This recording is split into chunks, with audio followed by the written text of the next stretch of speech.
My name is Anurag Singh, welcome to Pahuja law academy. और इस video में हम लोग देखेंगे एक रिसेंट केस लॉ जो कि नेगोशिएबल इंस्ट्रूमेंट एक्ट से रिलेटेड है। इस केस का नाम है, जैसा कि आप देख सकते हो, घनश्याम गौतम वर्सेस उषा रानी। देखो, जब भी सेक्शन 138 का ऑफेंस बनता है, जो कि 138 is dishonour of cheques, right, dishonour of cheques, ठीक है। सो हम लोग को पता है there are certain ingredients under section 138 that must be fulfilled. जैसे cheque was issued, it was presented, it was dishonoured, notice served हुआ था, एंड देन 15 डेज के अंदर ड्रॉ रिफ्यूज टू पे।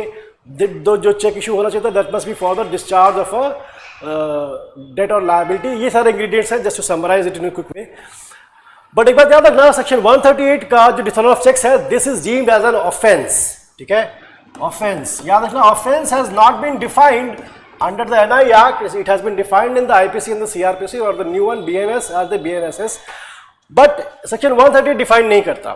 अब एक चीज और का ध्यान रखना कि such an offense of section 138 is a compoundable offense, ठीक है।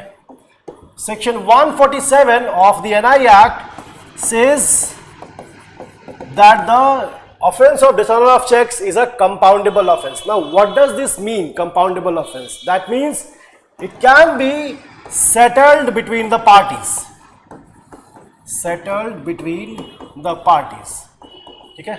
अब देखो, how does this work? Suppose मान लेते हैं कि A ने एक चेक इशू किया था B के फेवर में, ठीक है। Suppose that check is dishonored due to insufficiency of funds, ठीक है। Check is dishonored due to insufficiency of funds,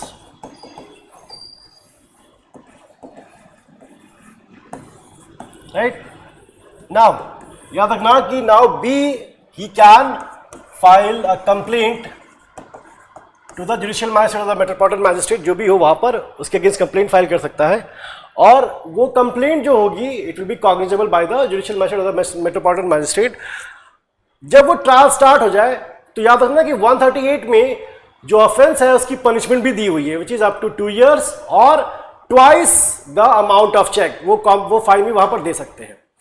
but देखो यहां पर कि अगर बी ए के ऊपर कंप्लेंट फाइल कर देगा और बी ए को पनिशमेंट मिल जाती, सपोज ही इज कन्विक्टेड, तो भी बी को अपने पैसे वापस नहीं मिल रहे। ए का जेल जाना दैट डज नॉट मीन कि बी को अपने पैसे मिल गए, ठीक है।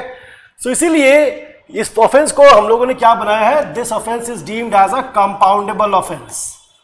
दैट मीन्स कि मान लो कि अभी ए के पास पैसे नहीं थे, that is why the cheque was dishonoured, but later on during the pendency of the case, suppose he has the money, now he has it, he did not have it initially but now he has it, if he offers the money to B, the B can, वहां पर वो क्या कर सकता है, since it is a compoundable offense, B can accept the money and then take back his complaint, ठीक है।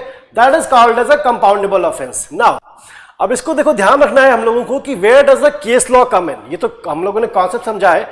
Case law कहता है कि अगर सेक्शन 138 का ऑफेंस है और हम लोग को पता है 138 का offence is a compoundable one, अगर पार्टीज ने उसे सेटल कर लिया है अपने बीच में, तो ये जो कंप्लेंट थी, दिस कंप्लेंट और any proceeding under it must be quashed. Any proceeding which is continuing must be quashed, ठीक है। So after the parties have entered into a compromise, या फिर जहां पर सेटलमेंट एग्रीमेंट उनके बीच में साइन हो चुका है, वहां पर द कंप्लेंट प्रोसीडिंग जो भी चल रही है, जो पीनल प्रोसीडिंग चल रही है, दे मस्ट बी क्वॉश्ड। तो इस केस में इसी चीज को कोर्ट ने क्लैरिफाई किया था। ध्यान रखना कि if the other party goes to jail, that does not mean कि I get my money, right. The other party is in jail but I need my money, how am I going to recover the money if is in jail. तो इसीलिए इस offence को हम लोगों ने compoundable offence बना करके रखा है, ठीक है। तो इस केस लॉ में यही चीज को बताया गया था कि अगर कंपाउंडिंग हो गई है, सेटलमेंट हो गई है पार्टीज में, तो जो भी प्रोसीडिंग वो चल रही है, जो भी चार्जेस वगैरह फ्रेम किए गए अगर, तो सारे के सारे को क्वॉश करना पड़ेगा, ठीक है। Thank you everyone.